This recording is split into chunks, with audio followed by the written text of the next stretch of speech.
धर्म, कर्म, विधि विधान और ज्योतिष की सटीक जानकारी पाने के लिए YouTube चैनल जीवन दर्पण को सब्सक्राइब करें और हाँ, अपडेट रहने के लिए बेल आइकन दबाना ना भूलें। भगवान की चारों श्रोताओं को आप लोगों ने सुन लिया, लेकिन परीक्षा प्रार्थनीय है।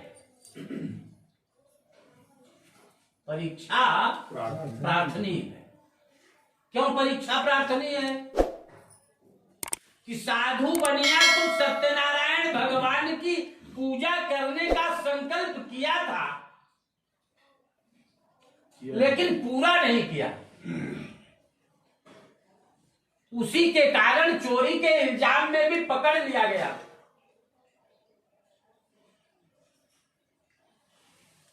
वहां से जमानत माने छूटा कैसे? बेटी के भाग्य से, बेटी की पूजा के संकल्प से। समझ रहे हैं? तो विष्णु भगवान ने, सत्यनारायण भगवान ने ये सोचा कि इसको अनुभूति है कि नहीं है कि मैं कैसे छुटा। वहां से सारी सामग्री लेकर के नौका पर रख करके घर से चल दिया। कहां से? तुंगध्वज नाम के राजा के राज्य से चल दिया, आगे बढ़ा।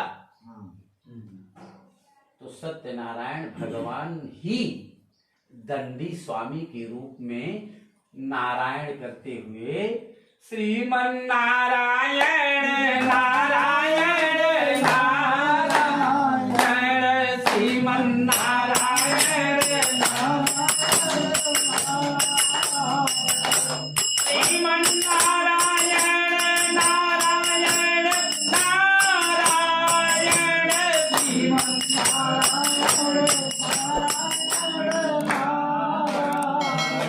नारायण का कीर्तन करते हुए स्वयं विष्णु भगवान वहां पहुंच गए।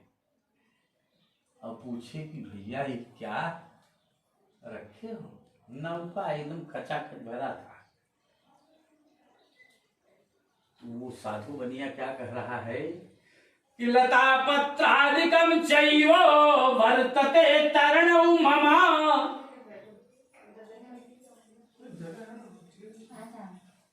मेरे इस नौका में घास फूस भरा हुआ है।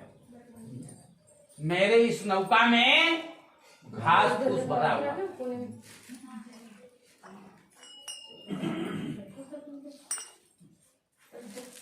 निष्ठुरम च वचा सत्यम भवतु ते वचः। उस निष्ठुर की वाणी को सुनकर के ये कह दिया कि तुम्हारी वाणी सत्य हो, माने घास फूस ही हो जाए। समझ रहे हैं? ऐसा कह करके नारायण का कीर्तन करते हुए आगे चले गए। कौन? विष्णु भगवान के रूप में ही जो आए थे महात्मा जी, वो आगे चले गए। आगे जाने के बाद बैठ करके वहीं अपना भजन भाव करने लगे। अब धीरे धीरे नौका जो चलती थी वो तेज भग रही है। हल्की हो गई ना, जो दब के चलती थी। उस साधु बनिया को बहुत आश्चर्य लगा, तसल्ली नहीं हुई। गट्ठी खोल करके देखा तो वास्तव में घास फूस हो गया। अपने दामाद से कहा, दामाद के पास पुण्य शेष था, कभी उसने किसी से क्रेडिट नहीं लिया था। उसकी बेटी भी कभी क्रेडिट नहीं ली थी, इस नाते वो साधु बनिया छूट गया था। ये तो डिफाल्टर हो गया था साधु बनिया, ब्लैक लिस्टेड हो गया था। समझ रहे हैं?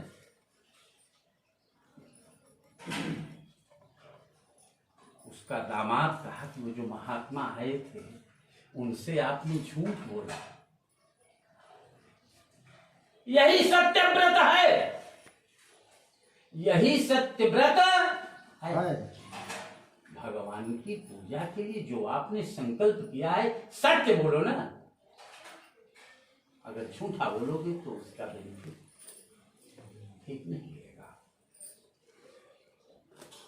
साधु बनिया को साथ में लेकर के उसका दामाद गया, रोने गाने लगा कि भगवान मैं जानता नहीं।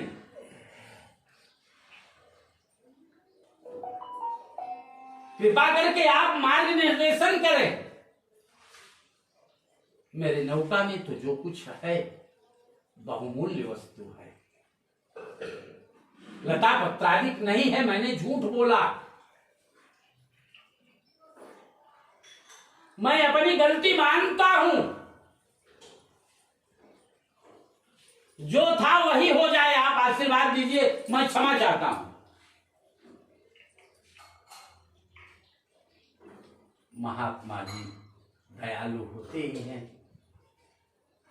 उन्होंने कह दिया जाओ, जैसा था वैसा हो जाएगा। वापस आए,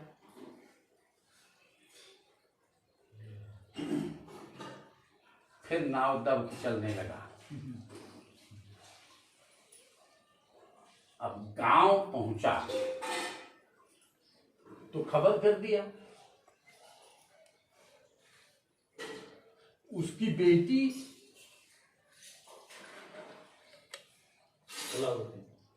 कलावती जो थी, वो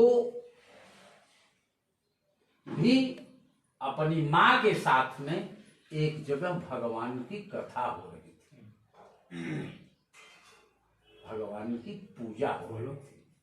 समझ रहे हैं? अब भगवान की पूजा हो रही थी, उस पूजा में ही लोग बैठे थे।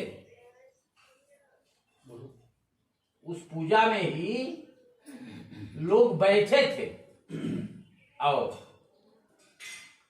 पूजा की स्थिति को देखने के बाद में किसी ने बताया कि सेठ जी आए हैं। किसी ने बताया कि सेठ जी आए हैं।